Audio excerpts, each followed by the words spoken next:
بسم اللہ الرحمن الرحیم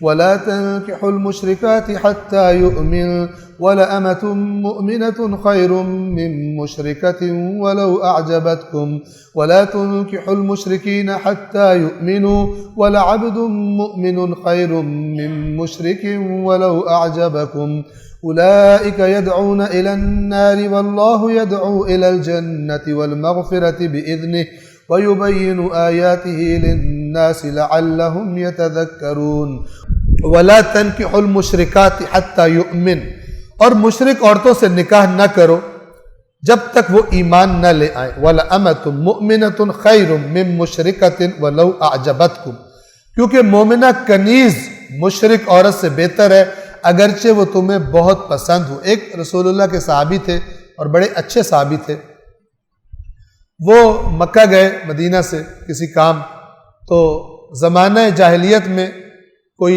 لڑکی ان کو پسند تھی، اس وقت وہ مشرک تھی، کافر تھی، تو وہ کہیں راستے میں مل گئی، اور اس نے جب ملی تو اس نے کہا کہ شادی کی آفر کی، میرے ساتھ شادی کر لو۔ تو انہوں نے کہا کہ میں تو اسلام قبول کر چکا ہوں، میں پہلے رسول اللہ سے پوچھوں گا، اگر انہوں نے تم سے شادی کی اجازت دے دی پھر شادی کروں گا، ورنہ شادی نہیں کروں۔ تو وہ کہتی رہی لیکن انہوں نے اس کی بات نہیں سنی۔ تو یہ واپس آئے، رسول اللہ سے سوال کیا تو یہ آیت اتری، مشرک عورتوں سے اس وقت تک نکاح نہ کرو جب تک کہ وہ ایمان قبول، اتنی تمہاری عاشق ہے، محبت ہے ان کو اسلام قبول کر، نہ کہ تم ان کے عشق میں اپنے دین کا بیڑا کر لو۔ اور مومنہ عورت بہتر ہے مشرک عورت سے اگرچہ وہ بہت خوبصورت ہو اور تمہیں بہت اچھی لگے، وَلَوْ أَعْجَبَتْكُمْ، بہت تمہاری توجہ اپنی طرف کروا لے۔ وَلَا تُنْكِحُوا الْمُشْرِكِينَ حَتَّى يُؤْمِنُوا، اور مشرک مردوں سے اپنی عورتوں کے نکاح نہ کرو یہاں تک کہ جب تک کہ وہ ایمان نہ لے آئیں۔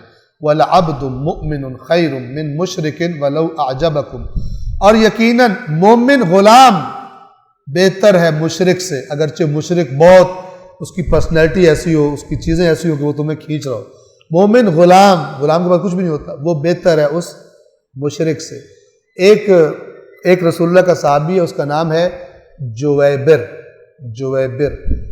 بہت ہی سیاہ رنگ، بہت ہی غریب، اصحاب صفہ میں سے تھے، اصحاب صفہ بالکل غریب لوگ تھے۔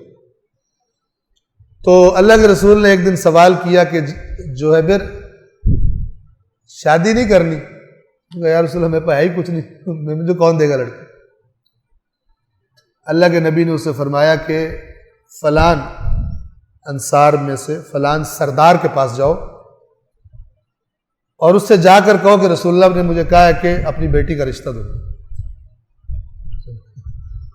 وہ امیر آدمی تھا، سردار تھا قبیلے کا، اللہ کے نبی نے کہا کہ جاؤ۔ تو وہ گیا، اب وہ جو سردار تھا وہ اپنے رشتہ داروں کے ساتھ بیٹھا ہوا۔ اب آپ سوچیں کہ مثلا امیر لوگ بیٹھے ہوں سردار ٹائپ کے، وہاں ایک ان کا نوکر آ کے بیٹی کا رشتہ دو، نوکر سے کہ پکڑ کے اس کی ایسی طبیعت سیٹ کرو کہ آئندہ اس کے ذہن میں خیال بھی نہ آئے۔ تو وہ آیا اور رسول اللہ کے حکم کے مطابق اس نے کہا کہ رسول پاک فرما رہے ہیں کہ آپ اپنی بیٹی کا رشتہ مجھے دے دو۔ اس کا ایک دفعہ رنگ جو ہے چہرے کا تبدیل ہوا اور اس کے رشتہ داروں نے بھی دیکھا، یہ کیا بات ہے، سیاہ رنگ کا غلام اور اس کے پاس کچھ بھی نہیں اور یہ میری بیٹی کا رشتہ مانگا۔ تو اس نے رسول اللہ کی وجہ سے بولا تو نہیں، لیکن اس سے کہا کہ ابھی تم چلے جاؤ، اس طرح کی بات کی کہ میں پھر بتاؤں گا۔ وہ جویبر جانے لگا، وہ جو چونکہ اس وقت سب بڑے بڑے گھر تو نہیں تھے، وہ جو لڑکی تھی وہ سن رہی تھی اس کی بات۔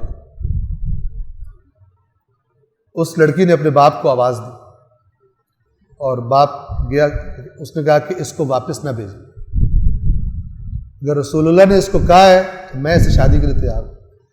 اور اس کی شادی، اس سردار کی بیٹی کی شادی، وہ بھی مومن تھا، بالآخر اثر تو ہوتا ہے کہ میری بیٹی، لیکن وہ خود بیٹی ایسی مومنہ تھی کہ اس نے کہا اگر رسول اللہ نے کہا کہ اس کو واپس بھیجے بھی مت، کے بعد میں بتاؤں گا اور کہیں کہ ہم تیار ہیں شادی کے لیے، تو اس نے اپنی بیٹی کا رشتہ دے دیا۔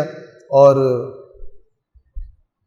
اب وہ جو جویبر تھا وہ چند دنوں کے بعد ملا رسول اللہ سے، تو وہ ملا، مجھے بھی صحیح ذہن میں نہیں ہے، یا اس لڑکی نے کسی اپنی سہیلی سے کہا کہ ہمارا ازدواجی تعلق کوئی قائم نہیں ہوا، تو اللہ کے نبی نے جویبر سے پوچھا بھی کیا کرتے ہو؟ شادی تم نے کی ہے تو اب تم میاں بیوی ہو۔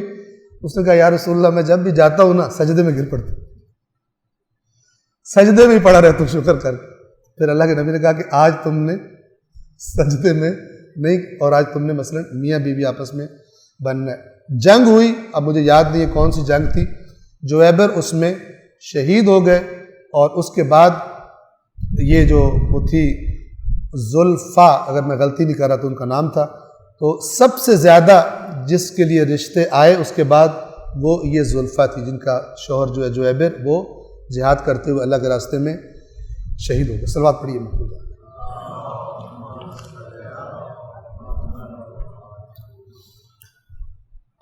اور کیونکہ ایک مومن غلام مشرک مرد سے بہتر ہے، خواہ وہ مشرک تمہیں پسند ہی کیوں، کیونکہ وہ جہنم کی طرف بلاتے ہیں، اور اللہ اپنے حکم سے جنت اور مغفرت کی طرف بلاتا ہے، اور اپنی نشانیوں کو لوگوں کے لیے اپنی آیات کو کھول کر بیان کرتا ہے شاید کہ وہ نصیحت حاصل کرے۔ صدق اللہ العلی العظیم۔